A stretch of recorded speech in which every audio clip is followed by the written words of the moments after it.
Here's a 2-minute video of yet another totally unbiased defense of the resurrection. This time courtesy of Catholic Answers excuse-gist Carlo Broussard. You think we will get anything remotely independent? Or just repeating the decades-late church texts and oral traditions? Let's find out. Often when confronted with the apostles' claim that Jesus rose from the dead, people ask if they made this stuff up. And I don't fault them because a man rising from the dead is a pretty extraordinary claim. A healthy skepticism is in order when it comes to such things. So, did they make it up? The question, did that happen, begs the question, what do you mean by happen? First, did they make it up is actually a pretty loaded way to frame the question, setting the bar at the floor. Either the early followers accurately reported a literal historical zombie event, or they engaged in a conscious, malicious conspiracy while possessing zero personal incentive. This lazy binary framing ignores the fact that people can be mistaken, they can misunderstand experiences, stories can develop, traditions can evolve, people can become convinced of something without deliberately lying about it. None of that requires a grand conspiracy. The real question isn't whether a handful of first-century zealots were consciously lying, it's what actual empirical evidence exists to prove a corpse reanimated. And please, don't answer that by simply recycling late, anonymous, faith-based theological stories. First, the early Christians had nothing to gain and everything to lose in lying about Jesus' resurrection. Oh, nothing to gain? Really, Carlo? Nothing at all? Not a single solitary benefit to being the founding members of a brand new, exclusive movement that promises eternal life and secret knowledge? Here's the thing, Carlo. People are spectacularly, historically, embarrassingly bad at telling truth from falsehood. It's not even close. Because democracy basically means government by the people, of the people, for the people.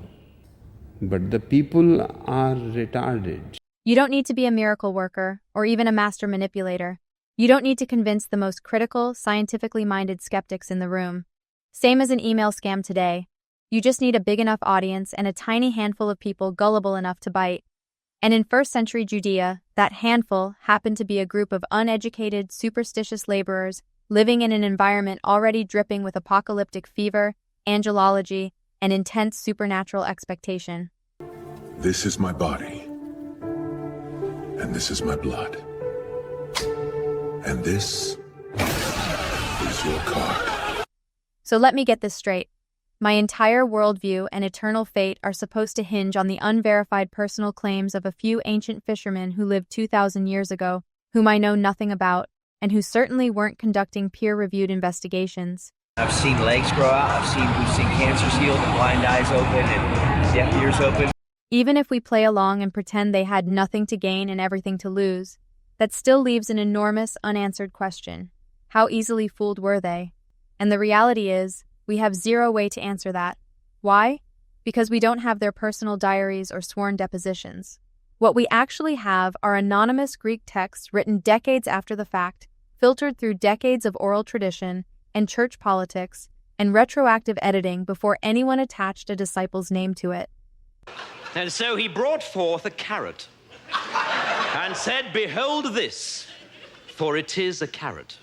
And he did place a large red cloth over the carrot, and then removed it. And lo, he held in his hand a white rabbit. And all were amazed and said, This guy is really good.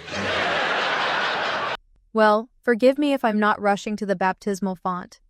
As Paul argues in 1 Corinthians chapter 15, if they still believed in God, then they would be bearing false witness, in which case they would merit damnation. Not much to gain there. Do you understand, Carlo, that the mere existence of a religious warning against lying does not establish that the people making the claim therefore must have been sincere? The hadith of the Prophet Muhammad sallallahu alaihi wasallam that shows you how important taking care of the hadith itself. Man kadaba alayya muta'ammidan, whoever intentionally lie upon me or lie for me, right? Say something that I have not said, intentionally, right? فَلْيَتَبَوَّأْ مَقْعَدَهُ مِنَ النَّارِ. He makes sure to prepare for his place in hellfire. This hadith itself was narrated by more than 70 companions of the Prophet. 70 companions of the Prophet narrated this hadith alone. That shows you how much they care about this matter. Nobody outside your specific faith group cares what Paul says.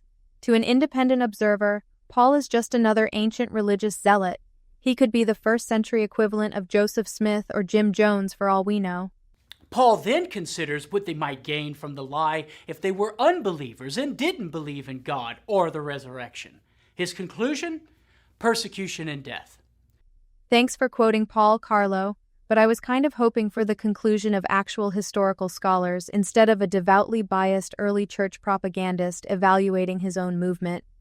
And I just want to clarify very quickly that among the 12, Peter is the only apostle for whom we have relatively early evidence that he both personally encountered the risen Jesus and was later martyred. And by early evidence, I mean the same Christian religious propaganda whose claims we're trying to evaluate. But let's be generous and grant Carlo his absolute strongest, most fantasy-land scenario. All 12 apostles personally claimed to see a physical reanimated corpse, and all 12 were brutally executed specifically for preaching that claim. There are at least 3 ways this plays out. 1, they were telling the truth. Sure, that's one possibility. It's also the one you have to prove, not assume. Or they sincerely believed it but were mistaken, which, in terms of probabilities, is way, way more likely than magic. And option 3, they lied and decided the lie was worth dying for. Look at Joseph Smith. He maintained his prophetic claims, and even when things got dangerous, he doubled down until the whole thing ended in a jail cell and a gunfight. People throughout history have routinely risked and lost their lives for money, for influence, for messianic delusion, or high-demand ideological cults. Look at mercenaries. They fight on the front lines, climb the ladder first, knowing the high risk of death, and still do it for money or status. You really think these guys wouldn't risk their lives for the opportunity to become cult leaders, with all the benefits that can bring, just because there's also a chance of persecution and death? Do I sound overly skeptical? Good. That's literally how healthy critical thinking toward religion works. Why would I trust the one email, out of thousands sitting in my spam folder, promising me $10 million if I just send a small fee first? There are thousands of religions and sects across human history making equally sincere, equally confident claims. Why does yours automatically get the benefit of the doubt? Because 12 idiots, out of the thousands walking around at the time, happened to be the ones who fell for it. So the disciples are low-key stupid? Just low-key. Yeah, low-key. Yeah. Wow, man. Wow, man. That's the point. That's crazy. The disciples were low-key stupid. Israel was low-key stupid. Yeah, Israel was Israel was tripping. When God came to Egypt and showed his power and his magnificence, and they still went to Egypt. You can say there's a clip all you want. This is stirring the pot, bro. You're talking about Israel. Israel was freaking dumb. Having nothing to gain from the lie makes the early Christian testimony very credible. Credible for what exactly, Carlo? Their sincerity? I don't particularly care whether they were sincere. I want to know whether they were reliable witnesses. Those are 2 very different words. And I mean reliable in the sense that they're not naive by nature, that they're not mistaken, or that they didn't misunderstand what they experienced, or weren't influenced by one another around a campfire for 40 years. I'm just asking how they reached their conclusions. God forbid I ask how much the story changed as it circulated, or how independent their accounts actually were. 12 men sincerely believing they saw a statue weep blood, and dying for that belief, still isn't good evidence the statue actually cried. It's evidence they were sincere, easily moved, and possibly not the sharpest fishermen in the boat. If that's somehow considered too much skepticism, then honestly, pray to your God to pop down here real quick and clear this up for the rest of us. But of course that's not possible, right? Because all the really impressive miracles can only happen conveniently in the past. The second reason I don't think the early Christians were making this stuff up is they include women as the first witnesses. This detail wouldn't have served the apostles' story well since, according to first-century Jewish historian Josephus, the testimony of women in first-century Judaism wasn't considered reliable. Hold your horses, Carlo. Even Rambo needs to get punched in the face occasionally. Good propaganda, especially religious propaganda, doesn't necessarily mean crude fabrication. In fact, You should expect some embarrassing details in a story that is being used to support a much bigger claim. The presence of an awkward or inconvenient detail doesn't automatically make the story historically reliable. An embarrassing detail proves nothing on its own. The better question is whether it actually costs the storyteller something.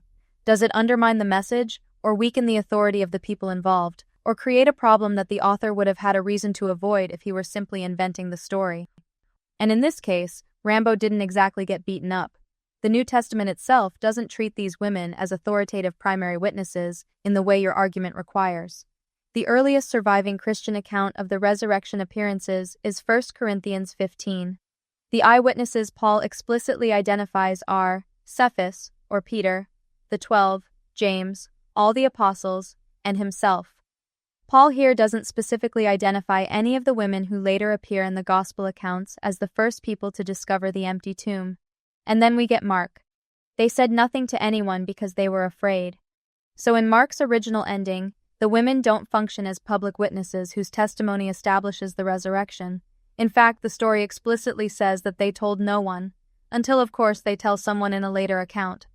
Matthew reads Mark, realizes that the ending is a bit of a buzzkill, and upgrades the story so Jesus actually appears to the women. But then Jesus immediately sends them to tell the male disciples, who get the real spotlight in Galilee. So the women are there, but they don't replace the men as the principal resurrection witnesses. Luke drops the hammer. The women tell the apostles, and Luke writes, "When they came back from the tomb, they told all these things to the 11 and to all the others. But they did not believe the women, because their words seemed to them like nonsense." Peter then goes to inspect the tomb. So Luke has the women report what they saw, but the male disciples initially reject their testimony. Peter then goes to inspect the tomb himself, and Jesus subsequently appears to the male disciples. John also has Mary Magdalene discover the empty tomb and report it, but then Peter and the beloved disciple run to the tomb and investigate it themselves. So John likewise gives male disciples a direct role in verifying the empty tomb, and then Jesus appears to the disciples. So let me get this straight, Carlo. The gospel writers include women as the first discoverers of the empty tomb, but then they immediately undermine their testimony. They have the men not believe them, investigate the tomb themselves, be the ones Jesus appears to. And now the men are the authoritative witnesses. And this is supposed to be, what? An argument for historicity? If the gospel writers were fabricating this story, you would think they would have chosen men, not women, to be the first witnesses. Carlo, in first century Judea, anointing corpses with burial spices was traditionally women's work. You know, like changing a diaper. If a body turns up in a ladies' restroom, a woman is probably going to be the one who finds it. Same logic. Besides, as we just saw, the gospel writers made sure the male disciples ran right behind them to verify the tomb and take all the credit anyway. So don't worry, your first century patriarchy remains completely intact. So while it's natural to have a healthy form of skepticism when faced with the early Christian claims about Jesus' resurrection, we can be sure they were sincere and weren't making it up. Amazing. The early Christians got resurrections, miracles, angels, and all the spectacular special effects. And what do we get as evidence? Carlo telling us they were probably sincere and they had nothing to gain, because women are the first witnesses. If you want to learn more about this topic and others like it, be sure to visit our website at Catholic.com for Catholic answers. And while you're at it, folks, be sure to visit fairytales.net for more wholesome bedtime stories. Thanks for watching.